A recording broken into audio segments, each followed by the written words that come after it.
Today, so with the beans shit going on right now, right? We have yet to touch on that at all.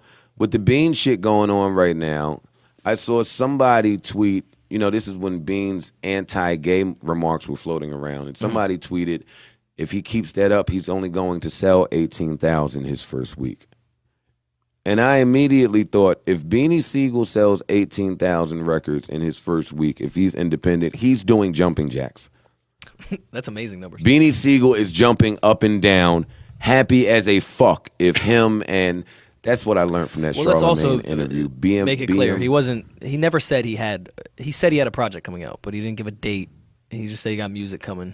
So I wouldn't let anyone expect a Beans album to come right now. A Beans album is coming. Now, I'm not right now. No, I'm not going to jump out there and say right now. But a Beans album is coming on that Charlamagne interview. Who's handling Beans' business right now? And I'm asking because this isn't a shot that anyone's doing. On the interview, and the hat that he was wearing, I don't want to fuck it up, but I think it was BMT, or I'm fucking it up right now. But there's a group of people that have invested in Beanie Sigel. He did a deal. And I want to make it clear that my point here is saying I'm not doubting anyone in his corner, but to put an album out independently is extremely difficult. If Beanie Sigel were that to put requires out, the artist to be very much involved in putting that album out, when Beans has been very much used to a structure like Def Jam and Rockefeller. If Beans has put out an independent album before, I stand corrected, but I'm going off an artist that is used to saying, I'll be doing the creative shit, I'll be delivering amazing music, you guys package it and put it out, let me know where I need to be. How did we feel about, well, no, that's not what I want to ask. If Beans were to put out an independent project 6 months from now, what do we envision it selling? Remember we used to try to guess the numbers when the albums came out? Why did we stop doing that? Because enough albums didn't come out? I used to do that in Kevin Lyle's office and win all the time.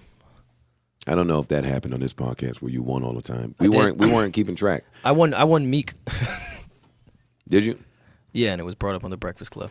That's besides the point, though. Come on, give me how many records Beans would sell independently. First week, or in total? Both. Let's do first. We always did first. All right, week. so do first week. I'll give Beans 12. I think if Beans were to sell 12,000, somebody would be happy somewhere.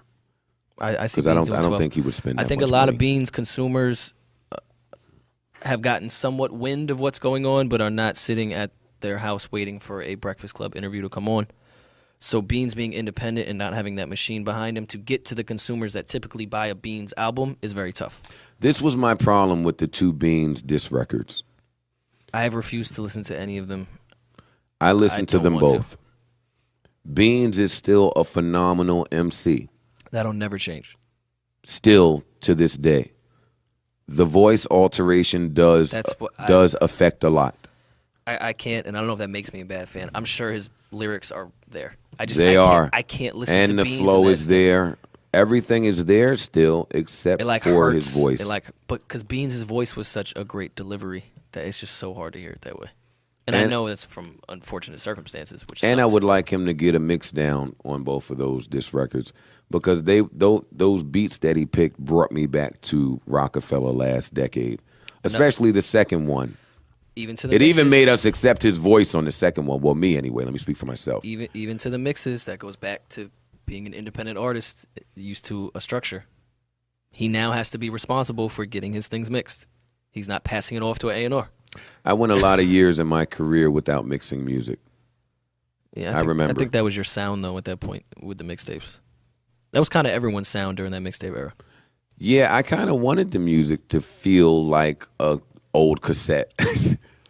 If G-Unit fucking mixed any of those records, they wouldn't have sounded as good. No. And then what's funny? Let me tell you what's funny about that. So I went fucking all DJs was stealing DATs. You think the DATs were mixed? I went all these years without mixing, right? And a lot of fans complained about the lack of mixing. And then on Moon Music 4, I mixed the entire project, and people complained that it was too polished. They claimed it was too clean. Listen, man. People gonna find something to complain about. Especially fucking Joe Budden fans. Let's see what else happened. Charlemagne fun? with the Beans thing. How do you feel about that? What that entire interview? Or did you listen to the entire interview? Yeah, I watched it. I watched the entire thing as well. I think with I totally understand from Breakfast Club perspective. That's clickable, having Beans back on. But I think Tax... That's really clickable. I think Tax... No, that's why I get why they had him on. But I think Tax did such a phenomenal job with that Beans interview. I didn't need that. And I think Charlemagne asking those questions, which may have not been asked on Tax's podcast, weren't necessary. Charlemagne was doing his job. I totally disagree with that. I'm not mad at Charlemagne at all. But it was kind of like berating him at some point, and it was kind of like the Dame shit, just more aggressive. No, I got a totally different interpretation from watching that. On the Tax podcast, which was an amazing podcast, it was great. Shout out to Tax. My only issue was Tax may not be the best interviewer. So he really did himself in the podcast a great justice by not interviewing him, by just letting him. I think Tax not saying anything was what made it so phenomenal. I agree. Not to Tax, just because Beans had so much to say. Let him talk. I think that's a good interviewer in that instance. I'm agreeing. Let someone speak. So in that part, I think, Tax did a great job. I'm agreeing. And now that interview was mainstream and widespread, because that was the best podcast of the fucking week, probably one of the best podcasts of the year, we said last week. Mm-hmm. Now let's hear someone counter some of these points.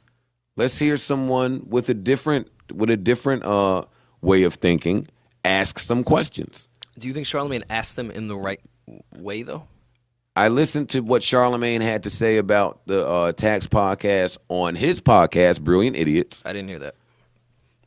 Because I had to hear that because I had to see if your stance was exactly the same. And it was. His stance was exactly the same. He had the same points, the same questions, and he asked them with the gentleman sitting in the room. I thought he handled himself extremely well. I never get the people that say someone was punked because the other person sounded more aggressive. I don't ever understand that. Well, they're the people that think the louder you say your point, the more valid it makes. Yeah, y'all are idiots. If I'm trying to be nicer, I shouldn't say that. But y'all are not. Y'all are unsmart. Like, for real, Charlemagne was firm in his position. He repeated a few questions. That's what I was saying. It was almost like badgering at the end because he had already answered those questions. But I like the fact that you can tell that Charlemagne and Beans had some rapport. Beans was Beans, Charlemagne was Charlemagne. I just will never get anytime somebody says that somebody was punked because someone else was more aggressive. I don't think he was punked. Not at all. It was great. So I enjoyed him asking the questions that he asked. You know what I enjoyed, which no one spoke about, is Envy fucking just trying to come up with questions on the fly when he refused to speak. Okay, now time out. Hey, time out. Wait a minute. Why did no one mention that? Envy just sitting there like, so what's up with Beans? What's the future with Beans? And are you doing an album? Like, he was just sitting there. Trying to come up with shit. Let me use my podcast to air my personal grievances really quickly. Watching that interview, back to a point I made a few podcasts ago, do we not see how Envy is not the A-Mike on the Breakfast Club? Well, I say by definition he's the A-Mike. He intros everyone. He does the segments to commercial. He introed that Beans interview. And after his 4-word intro, all right, y'all, Breakfast Club, Charlemagne was right there the rest of the way, which is an A-Mike. And totally outside of that, Envy, I put that fucking Styles freestyle out. My freestyle featuring Styles, Rage in the Machine, October 21st. Make sure you go get that. Help me celebrate my independence. And Envy gonna retweet it talking about, yo, Styles killed that verse on that freestyle.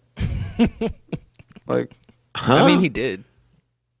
Don't look at me that way. Yeah, he did. Styles didn't kill it. Yes, he did. He did. Mm-hmm. Part of why I called him.